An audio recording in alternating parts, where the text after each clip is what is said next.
विजय असो, विजय असो,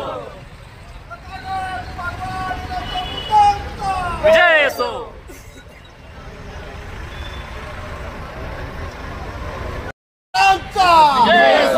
तथागत भगवान गौतम बुद्धांचा, छत्रपती शिवाजी महाराज की जय. रिपब्लिकन पार्टी ऑफ इंडियाचा.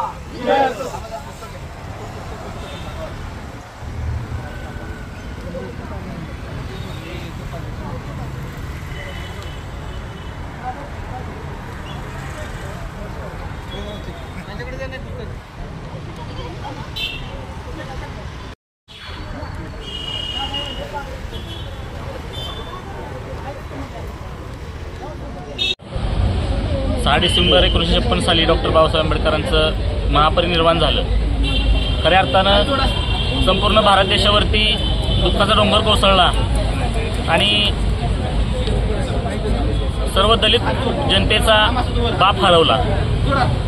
या बापालाच आज महापरिनिर्वाण दिनाचं अभिवादन करण्यासाठी रिपब्लिकन पार्टी ऑफ इंडियाचे सातारा जिल्ह्याच्या शाखेनं खरं तर जिल्हाध्यक्षांनी या कार्यक्रमाची जबाबदारी आमच्यावरती टाकली होती. कामानिमित्त त्यांना बाहेरगावी जावं लागलं. या अभिवादनाच्या कार्यक्रमाला जिल्ह्याचे जिल्हा महासचिव शिवाजी मोरे साहेब, सातारा तालुकाध्यक्ष अभिजित अप्पा गायकवाड, सातारा महिला तालुकाध्यक्षा रोहिणीताई माने, सातारा शहराध्यक्ष अजय फुलावळे, कोरेगाव तालुकाध्यक्ष प्रशांत उबाळे, त्याच पद्धतीनं कोरेगाव तालुका उपाध्यक्ष रोहित खरात, आमचे आकाश आवडे, सातारा तालुका संघटक अनिल भाऊ धोत्रे यांबरोबर सर्व पदाधिकारी उपस्थित आहेत. आमचे मैगावचे खरात तात्या असतील, सायगावचे जगताप साहेब असतील, या सर्वांनी आपल्या बापाला म्हणजे महामानव डॉक्टर बाबासाहेब आंबेडकरांना इथं येऊन आदरांजली अर्पण केलेली आहे. आणि या वेळीस आपण हे पुस्तक बघतोय, लोकशाहीचे वस्त्रहरण, याचं लेखन केलेलं आहे प्रदीप मासाळ साहेबांनी. परंतु आमच्या जिल्ह्याचे महासचिव आहेत सुहास मोरे साहेब, त्यांनी या पुस्तकाची प्रस्तावना केलेली आहे. या प्रस्तावनेचं आम्ही इथं वाचन करतो.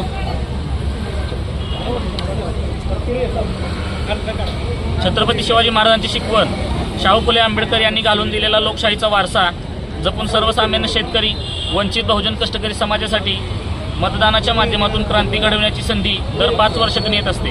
त्या संधीचा सुयोग्य असा वापर करून आपल्यासाठी काम करणारे प्रतिनिधी लोकशाही बळकट करण्यासाठी आपण निवडून देऊ शकतो. हे जरी खरे असले तरी आज पैशाच्या जोरावर सुरू असलेल्या राजकारणात सामान्य माणूस भरडला जात आहे. राजकारणात सक्रिय सहभाग नसल्याचे त्याचे सामाजिक आर्थिक विकासाचे प्रश्न बाजूला पडून लोकशाहीची वाटचाल हुकुमशाहीच्या दिशेने जाताना दिसत आहे.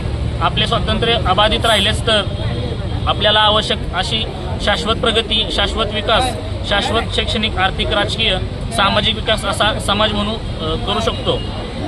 आज भारत देश स्वातंत्र्याची 75 वर्ष पूर्ण करत असताना येथील सर्वसामान्य जनतेला खरोखरच स्वातंत्र्य हवे आहे का याचा विचार केला तर त्याचे उत्तर नाही असं आहे. आपण जर स्वातंत्र्य झालो तर त्याबरोबर येणाऱ्या जबाबदाऱ्या आणि अनिश्चितता याचा सामना करण्यास आपण समर्थ नसल्याने आपण ते टाळण्याचा प्रयत्न करतो.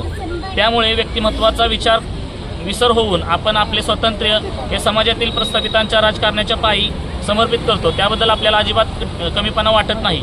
आपल्यावरील असणाऱ्या जबाबदाऱ्या आणि अनिश्चितता टाळण्यासाठी प्रस्थापितांच्या पायी आपण लोळण घेतो आणि स्वतःचा बचाव करतो. जर खरे स्वातंत्र्य पाहिजे असेल तर आपल्याला स्वातंत्र्याबद्दल असणारी जाणीव प्रगल्भ झाली पाहिजे. आपल्या मनात दया, करुणा जागृत झाली पाहिजे आणि आपणास माणूस म्हणून जगताना इतरांना सुद्धा माणुसकीची वागणूक देता आली पाहिजे. तरच आपले स्वातंत्र्य अबाधित राहू शकते. समाजातील सर्व थरातील व्यक्तींचे एकमेकांबद्दल जर प्रेम असेल तर एकमेकास सहाय्य करून योग्य ती प्रगती साधता येते. आपल्याला एकमेकांशी चांगले संबंध प्रस्थापित करून सर्वांचे हित लक्षात घेऊन सर्वसामान्य व्यक्तींचे आयुष्य समृद्ध केले पाहिजे. तरच आपले स्वातंत्र्य आपल्या प्रगतीसाठी उपायकारक बनू शकते. प्रदीप मासाळ सरांनी मांडलेली प्रस्तुत विचारणा पुस्तकेतून भारतीय लोकशाहीचे वस्त्रहरण याविषयीचे चिंतन आणि त्यावरील उपाय हे निश्चित आपल्याला निश्चितच आपल्याला विचारसरणीला चालना देऊन पुढील वाटचालीस दिशादर्शक ठरेल हेच याचे खरे यश आहे. सर्वसामान्य माणसांची होणारी कुचंबना बाकी सब झूट या विचार कवितेतून कवी संदीप यांनी व्यक्त केलेली आहे आणि ती आपणास विचार करण्यासाठी निश्चित प्रेरणा देईल असा मला विश्वास आहे. या प्रस्तावनेचं लेखन सुहास एकनाथ मोरे आमचे जिल्ह्याचे महासचिव आहेत त्यांनी केलेलं आहे. शिका संघटित व्हा संघर्ष करा बाबासाहेबांचा जो कानमंत्र होता त्याच्यावरती आपण सर्वांनी चालण्याचा प्रयत्न करूया. आणि पश्चिम महाराष्ट्राचे आमचे महासचिव चंद्रकांत दादा कांबळे हे सुद्धा एका कामानिमित्त बाहेरगावी गेलेले आहेत आणि या सर्वांनी आत्ता उपस्थित राहून बाबासाहेबांना अभिवादन केलेलं आहे, श्रद्धांजली वाहिलेली आहे. शिका संघटित व्हा संघर्ष करा या बाबासाहेबांच्या कानमंत्राप्रमाणे आपण सगळ्यांनी जगण्याचा निश्चितच प्रयत्न करूया आणि हीच खरी बाबासाहेबांना श्रद्धांजली होईल असं मी म्हणतो आणि थांबतो. जय भीम, जय भारत, जय शिवराय, जय संविधान.